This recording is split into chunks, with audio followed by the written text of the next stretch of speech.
کے مانگیں گے اور معلوم نہیں کیسے کیسے مانگیں گے. تو میرے بھائی اور بزرگوں، مہر رکھو آپ اچھا خاصا، 50,000 60,000 70,000 1,00,000 روپے تک کا مہر باندھیں.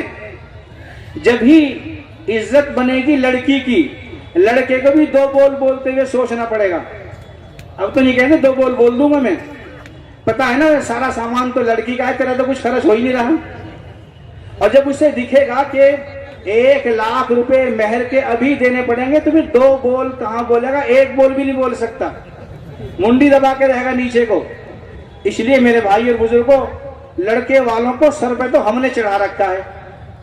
وہ کبھی کہتے ہیں 2 بول بول دوں گا، کبھی میں تجھے گھر سے نکال دوں گا، کبھی ساس بھی کہتی ہے، کبھی نندے بھی کہتی ہیں. تو ہم نے نظام ہی سارا خراب کر رکھا ہے. اس لیے میرے بھائی اور بزرگوں، مہر باندھیں اور مہر وصول کریں نکاح سے پہلے. لاوے پہلے مہر دو. اگر جب لڑکا مانگ سکتا ہے تو لڑکی والے کیوں نہیں مانگ سکتے بھائی؟ لڑکا تو مانگ رہا ہے ناجائز طریقے سے، اور لڑکی کو دلوا رہا ہے اللہ تعالیٰ. تو جو اللہ دلوا رہا ہے اسے تو ہم لیتے نہیں. لڑکی والا تو ہمت کر ہی نہیں سکتا. لڑکی والا اگر یوں کہہ دے تو اس کو ساری دنیا ذلیل کرتی ہے. کمال کی بات ہے. اور لڑکا مانگتا ہے اسے کوئی کچھ نہیں کہتا. جو مرد ہو کے مانگتا ہے اسے کوئی کچھ نہیں کہتا. اور اگر کوئی لڑکی والا غریب ہے اور وہ یہ کہے بھائی شادی کر لو، خرچہ کر لو، تو اسے ذلیل کرتے ہیں. لے جی یہ خرچہ مانگ رہا ہے، بھائی خرچہ کیوں نہ مانگے؟ اس کے ذمے تو لڑکی آپ کو دینا ہے بس، اس سے آگے اس کے ذمے کچھ نہیں ہے. گھر کے سارا سامان کا انتظام کرنا یہ اللہ تعالیٰ نے مرد کے ذمے لگایا ہے. اسی واسطے مرد کو حاکم بنایا ہے. اگر عورتیں خرچ کرنے والی ہوتی تو پھر عورتیں ہی حاکم ہوتی.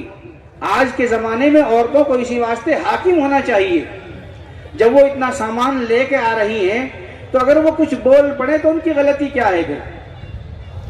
اگر وہ کچھ بول پڑتی ہیں تو ان کی غلطی کیا ہے؟ اگر وہ یوں کہتی میں تو آرام سے لیٹوں گی، میں نے تو مشین لا کے رکھ دی، کپڑے دھونے ہیں دھو لو، تو مشین بھی وہی لائے، کپڑے بھی وہی دھوئے، سارا کام وہی کرے، وہ کیوں کرے گی کام بھائی؟ تو اگر آج کے زمانے میں لڑکیاں اگر مقابلہ کرتی ہیں ساس کا تو ان کی کوئی غلطی نہیں. ہم نے خود ان کو اتنا اختیار دے رکھا ہے کہ ہاں ہمارے سامنے بولو. وہ سامان اتنا لے کے آئی ہیں، اتنا پیسہ خرچ کر کے آئی ہیں. اور میں نے اور بھی عجیب تقریر سنی ہے اس وقت میں. میرے بھائی اور بزرگوں، آپ کے سامنے حضرت مولانا ظہور احمد صاحب دامت برکاتہم بھی تشریف لانے والے ہیں انشاءاللہ. وہ بھی اپنی قیمتی باتیں ہمیشہ کی طرح آپ کے سامنے رکھیں گے. تو میں اس جلسے کے موقع پر جہاں بہت بڑی تعداد نوجوانوں کی موجود ہے، نوجوانوں کی تعداد موجود ہے، میں ان سے درخواست کرتا ہوں کہ اس روایت کو بدلنے کی کوشش کریں. سب کے لیے سہولت ہو جائے گی، سب کے لیے سہولت ہو جائے گی. کوئی گھر بھی ایسا نہیں ہے جہاں لڑکے اور لڑکیاں دونوں نہ ہوں، دونوں ہی کے لیے سہولت ہو جائے گی. بس پھر گھر میں اتنا ہی سامان آئے گا جتنے سامان کی ضرورت ہوگی. اب بلا ضرورت سامان آ رہا ہے، کچھ دنوں کے بعد میں وہ خراب ہو جاتا ہے اور پھر وہ کسی کام کا نہیں رہتا. اس سے بہتر تو یہ ہے کہ 2-4 زیور بنوا دو. اس سے بہتر تو یہ ہے کہ زیور بنوا دو. زیور کی قیمت کبھی گھٹتی نہیں ہے. صوفہ سیٹ کی قیمت 2 سال میں گھٹ جائے گی. آپ بیچ کے دیکھیو، آپ بیچ کے دیکھیے، وہ کباڑے میں جائے گا. موٹر سائیکل کباڑے میں جائے گی، کار کباڑے میں جائے گی. لیکن آپ اگر سونے چاندی کا زیور بنوا دیں اپنی لڑکی کے واسطے تو ہمیشہ بڑھتا ہی رہے گا، بڑھتا ہی رہے گا. تو وہ کام بھی آئے گا، آگے بچیوں کے بھی کام آ سکتا ہے. وہ کبھی بھی آگے آنے والے بچوں کے زیور میں کام آ سکتا ہے. تو اس کام کو کریں اگر کرنا ہے تو، اگر کرنا ہے تو یہ کام ہے کرنے کا. مگر دھیان رکھیے بھائی، کبھی کبھی گروی بھی رکھ دیں سسرال والے. سسرال والے لڑکیوں کے زیور کو گروی رکھ دیتے ہیں اور چھڑاتے ہی نہیں، پھر چھڑاتے ہی نہیں. اس کا بھی دھیان رکھیے. بڑی عجیب مصیبت ہے کہ لڑکی بیچاری، باپ نے تھوڑا زیور بنوایا، وہی لڑکے نے قرضے میں رکھ دیا. تو ایک پریشانی نہیں ہے، بے حد پریشانیاں ہیں. ہمارا معاشرہ، ہمارا سماج دکھی سماج ہے، پریشان سماج ہے. اس لیے میرے بھائیوں، فضول خرچی اور اسراف سے بچیں اور اپنا پیسہ اپنے بچوں کی تعلیم پر خرچ کریں. اچھے اسکولوں میں پڑھائیں اور ان کے لیے اچھی تعلیم کا بندوبست کریں، ان کے لیے کاروبار بنائیں تاکہ وہ اپنے پاؤں پر کھڑے ہوں اور خود بھی اپنی ضرورت پوری کریں اور اپنے بچوں کی ضرورتوں کو پورا کرنے والے بھی ہوں. تو آپ حضرات نے ابھی ایک طالب علم کے ذریعے سے نکاح کی بات سنی تھی کہ نکاح کتنا آسان ہے، اور حضور اکرم صلی اللہ علیہ وسلم نے اپنی صاحبزادی کو کتنی سہولت کے ساتھ میں رخصت کر دیا تھا. حضرت یہ بیڑی کہاں سے آ رہی ہے؟ بیڑی کون پی رہا ہے؟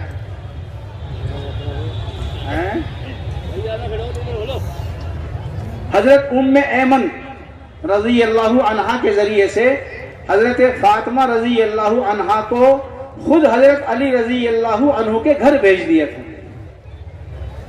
یہ ہمت کوئی نہیں کر سکتا. آج کے زمانے میں یہ ہمت بڑی مشکل ہے کہ کوئی باپ اپنی بیٹی کو خود بخود پہنچا دے، اور ہمارے بزرگوں نے اس پر عمل بھی کیا ہے. حضرت مولانا زکریا صاحب رحمۃ اللہ علیہ شیخ الحدیث، حضرت مولانا محمد زکریا صاحب نور اللہ مرقدہ، انہوں نے اپنی بیٹیوں کا نکاح کیا حضرت مولانا محمد یوسف صاحب کے ساتھ، حضرت مولانا انعام الحسن صاحب کے ساتھ میں. یہ دونوں امیر گزرے ہیں ہمارے ہندوستان کے. ان دونوں کے ساتھ میں اپنی بیٹیوں کا نکاح کیا. وہیں مظاہر علوم سہارنپور میں پڑھتے پڑھتے اور ایک رات ان کو رخصت کر دیا، وہیں کا وہیں اپنے ہی مکان میں رخصتی کر دی، اپنے ہی مکان میں رخصتی کر دی. بھلا ایسا کون سوچ سکتا ہے؟ ایسا تو ممکن ہی نہیں ہے ہمارے لیے. تو ہمارے بڑوں نے بھی یہ کر کے دکھایا ہے کہ اپنی بچیوں کو سسرال میں خود پہنچا دیا. جب محبت ہوتی ہے تو کچھ بھی ہو سکتا ہے. جب آپس میں محبتیں ہوں تو چاہے سسر آ کے لے جائے اور چاہے خود والد پہنچا دے. البتہ ایک بات ضرور کہوں گا کہ دیور اور جیٹھ کو لینے کے لیے نہیں بھیجنا چاہیے، خاص طور سے موٹر سائیکل پہ. ہمارے یہاں لڑکا اگر اپنی بیوی کو لینے جائے تو اسے شرم کی بات کہتے ہیں، اور دیور جیٹھ جائے وہ ٹھیک ہے. بھئی دیور کا اور جیٹھ کا پردہ ہے، اور شرعی پردہ ہے، شرعی پردہ ہے. ایک موٹر سائیکل پر بغیر کسی حائل کے دیور اور جیٹھ کے ساتھ میں عورت کا سفر کرنا کسی طرح بھی مناسب نہیں ہے، خاص طور سے آج کے زمانے میں جبکہ سڑکوں پہ گڈھے بھی بہت ہیں. تو ایسے موقع پر بالکل مناسب نہیں ہے. ہاں شوہر لینے جائے یا شوہر کا باپ جسے ہم خسر کہتے ہیں، اس سے شرعی طور سے پردہ نہیں ہے. البتہ دیور سے اور جیٹھ سے پردہ ہے. حضور اکرم صلی اللہ علیہ وسلم سے جب پوچھا گیا دیور اور جیٹھ کے بارے میں، آپ نے فرمایا یہ تو موت ہے، یہ تو موت ہے، موت. جیسے موت سے ڈرتے ہو، جیسے موت سے بچنے کی کوشش کرتے ہو، ایسے ہی یہ رشتہ کوئی زیادہ مضبوط رشتہ نہیں ہے. دیور بھابھی کے واقعات آپ نے کتنے سنے ہوں گے، کہانیاں بھی ہیں. دیور بھابھی کے واقعات تو آپ نے بہت سنے ہوں گے، بھائی کہانیاں بھی بنی ہوئی ہیں. گویا ہمارا جو سماج ہے، ہندوستان کا سماج، اس میں دیور بھابھی کے رشتے کو کس غلط طریقے سے پیش کیا جاتا ہے وہ آپ نے کہانیوں میں پڑھا اور سنا ہوگا. ہمارے یہاں ہماری شریعت میں اس کا تصور نہیں ہے. ہمارے یہاں تو جو پردہ ہے وہ ہمیشہ کے لیے ہے. جب کسی کے یہاں موت ہو جاتی ہے تو پھر سوال پیدا ہوتا ہے کہ جی کس کس سے پردہ ہے. جب کسی آدمی کی موت ہو جاتی ہے اور کوئی عورت بیوہ ہو جاتی ہے، پھر اتنا پردہ کرتے ہیں، اتنا پردہ کرتے ہیں کہ کہیں سے بہت بڑا پل لائیں گے، بہت بڑا پل لائیں گے، اور مکان کے چاروں طرف اسے ایسے پیک کر دیں گے جیسے ہوا بھی اس عورت کو نہیں لگنی چاہیے. ایسا نہیں ہے. بیوہ ہونے پر کوئی نیا پردہ لاگو نہیں ہوتا. میرا علم تو یہی ہے. جن سے پہلے سے پردہ ہے وہی بیوہ ہونے کے بعد بھی ہے، اور وہی عدت گزرنے کے بعد بھی ہے. ہم نے تو اس پردے کا مذاق بنا دیا. پہلے پردہ نہیں ہے, 4 مہینے 10 دن کے لیے پردہ ہے, پھر 4 مہینے 10 دن گزرے بس پھر پردہ ختم. یہ عجیب بات ہے نہیں ہمارے یہاں. یا تو پردہ اتنا کریں گے کہ سورج سے بھی پردہ, ستاروں سے بھی پردہ, آسمان سے بھی پردہ. اور اللہ رحم کرے ہماری عورتوں پر, ان کی شریعت الگ ہی ہے. ان سے مسئلے پوچھ کے دیکھو, ہاں آسمان سے بھی پردہ ہے, آسمان سے بھی پردہ ہے. سردی کے موسم میں اگر کوئی بیچاری دھوپ میں بیٹھنا چاہے, نہیں دھوپ میں نہیں بیٹھ سکتی. گرمی کے موسم میں اگر کوئی ہوا میں بیٹھنا چاہے تو بیٹھنے نہیں دیتی. پردہ ہے جی, پردہ ہے. تو یاد رکھو میرے بھائیو یہ بات کہ بیوہ ہونے پر کوئی نیا پردہ لاگو نہیں ہوتا. جو پہلے سے ہے وہی بیوہ ہونے پر بھی ہوتا ہے. بس اتنا ہے بیوہ ہونے کے بعد میں کہ نکاح نہیں کر سکتی اور زینت نہیں کر سکتی, اچھے کپڑے بناؤ سنگار جسے ہم کہتے ہیں وہ نہیں کر سکتی. بس سیدھا سادہ رہنا ضروری ہے. باقی پردہ جو پہلے سے ہے وہی آج بھی ہے. اس لیے میرے بھائی اور بزرگوں, یہ جو بے پردگی ہمارے یہاں بڑھتی جا رہی ہے, برقعے کو عیب سمجھنے لگے ہیں. برقع عیب ہے, کھلا چلنا چاہیے, کھلا چلنا چاہیے. اس نے ہمارے معاشرے کے نظام کو خراب کر کے رکھ دیا ہے. اس میں کوئی شک نہیں کہ پہلے کے مقابلے میں زناکاری بڑھتی جا رہی ہے. بھاگم بھاگ کے واقعات بڑھ رہے ہیں. لڑکیوں کے بھاگنے کے واقعات پہلے کے مقابلے میں زیادہ بڑھ رہے ہیں. اور صرف یہی نہیں کہ بھئی کسی مسلمان کے ساتھ, بلکہ غیر مسلم کے ساتھ بھی. میں نے ایک کتاب میں پڑھا تھا کہ عورت کی مثال ایسی ہے جیسے کدو اور توری کی بیل ہوتی ہے. بیل آپ ان کو بو دیں کہیں اور برابر میں جھاڑ کھڑا کر دیں, اسی پہ چڑھ جائے گی. یہ عورت کی فطرت بیان کی کتاب میں پڑھا میں نے کہ اس کا مزاج یہ ہے کہ جو اس کے پاس لگتا ہے یہ اسی سے تعلق کر لیتی. پھر یہ نہیں دیکھتی کہ یہ مسلم ہے یا غیر مسلم ہے, یہ کون ہے کون نہیں ہے, اس کو بالکل نہیں دیکھتی. اسے تو بس اس کا تو ساتھ ہی خطرناک ہے. اسی لیے شریعت نے پردے کے ذریعے سے ملنے جلنے اور اختلاط کو ختم کرنے کی کوشش کی ہے. نہ بے پردگی ہو, نہ آپس میں گفتگو ہو, نہ بات چیت ہو. جب گفتگو نہیں ہوگی, بات چیت نہیں ہوگی, پھر بغیر دیکھے تعلق کیسے ہوگا؟ تعلقات بڑھتے ہی ہیں دیکھنے سے اور باتیں کرنے سے اور موبائل کے ذریعے سے. اس لیے میرے بھائی اور بزرگوں, ہم سب کو کنٹرول کرنا چاہیے, اپنے گھروں میں پردے کا خیال کرنا چاہیے اور بے پردگی سے اپنی بچیوں کو بھی اپنی بہوؤں کو بھی بچانے کی کوشش کریں. شریعت میں بہو اور بیٹی میں کوئی فرق نہیں ہے.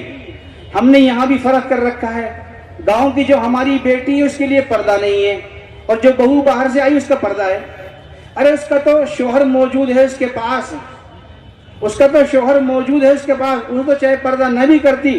یہ جو بیٹیاں ہوتی ہیں تنہا ہوتی ہیں, ان کے لیے پردے کی زیادہ ضرورت تھی, مگر ہم نے تقسیم کر دی کہ لڑکیوں کے لیے پردے کی ضرورت نہیں ہے. جب بچیاں باہر سے آتی ہیں سسرال سے تو برقع جو ہوتا ہے اسے راستے میں لپیٹ کے بیگ میں ڈال دیں. اب تو ہمارا گھر آ گیا, اب تو سارے ہمارے بھائی ہیں یہاں. بھائی کوئی نہیں ہے, بھائی کوئی نہیں ہے, سب موقع کے منتظر ہیں. بھائی کوئی نہیں ہے, اب تو موقع ملنا چاہیے, سب لے کے نکل رہے ہیں. اس لیے کوئی بھائی نہیں ہے, بس شریعت نے جس کو بھائی بنایا وہی بھائی ہے. قرآن کریم میں تفصیل موجود ہے کہ کن سے پردہ ہے اور کن سے پردہ نہیں ہے. سن لیا آپ نے آواز بھائی ماشاءاللہ موٹر سائیکل کی تازی سن لیا آپ نے. زور سے چلائیں گے اس کو تاکہ دور تک آواز جائے. تو خیر میرے بھائی اور بزرگوں, اپنے معاشرے کو اپنے سماج کو اچھا بنانے کی کوشش کریں. اپنے بچوں کی تعلیم و تربیت کا خیال رکھیں, بچوں کو پڑھانے کی کوشش کریں. انشاءاللہ کچھ گفتگو تھوڑی دیر بعد میں کریں گے. اللہ تعالی ہم سب کو عمل کرنے کی. حضرت مولانا ظہور احمد صاحب کہاں رہ گئے بھائی؟